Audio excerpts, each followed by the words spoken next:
daya iftiinka ana barnaw. bismillaah kusoo dhawaada casharka taxanaha ah ee koorsada dhegeysiga. waxaan ku hormaraynaa xalinta leyliga. mar kale daawo muuqaalka. Haven't you noticed? Haven't you noticed? Haven't you noticed?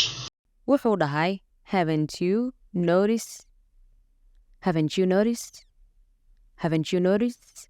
waxaan arkaynaa markii eray uu ku dhammaanayo xarafka T, ereyga ku xigana ku bilaabanayo xarafka Y ama codka ya.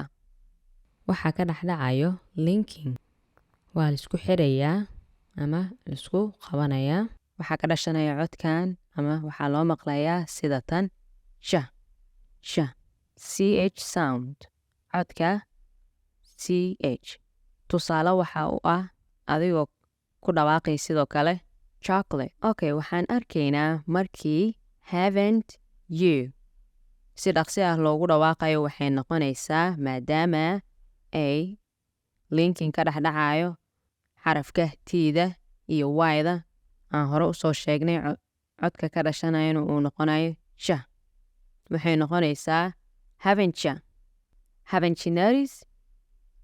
Haven't you noticed? sidoo kale waxaan tusaale usoo qaadan karnaa why haven't you called? Why haven't you called? And you've seen it, haven't you? And you've seen it, haven't you? Haven't you done that 4 times, though? Haven't you done that 4 times, though? Notice. markii pronunciationkeeda aan u imaano T-da meesha ka muuqato ee ereyga ku dhex jiro waxaa arkaysaa waxay noqonaysaa waxaa loogu dhawaaqayaa waxa la dhahayo T-flops.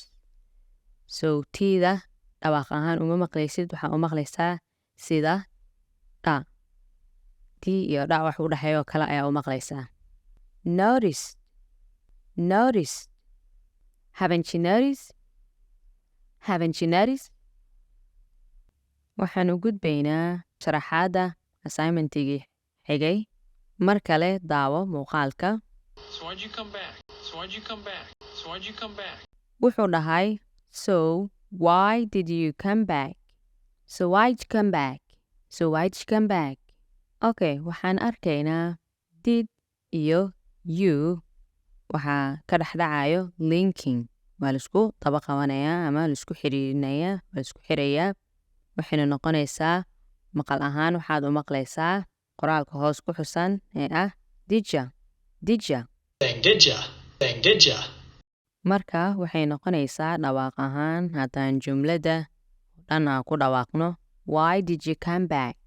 linkinka ama isku xidhida intaas maku ekaanayso ereyga why, asigana waa lagu daba xirayaa, waa laisku daba qabanayaa. why did you waa in laisku qabtaa markii lagu dhawaaqayo jumladani. waxay noqonaysaa pronunciationka why'd you come back? sidoo kale tusaale haddaan ka bixino why'd you leave early? Why'd you leave early? And they'll say things like, why did you do that? Just tell them they're wrong. Just tell them.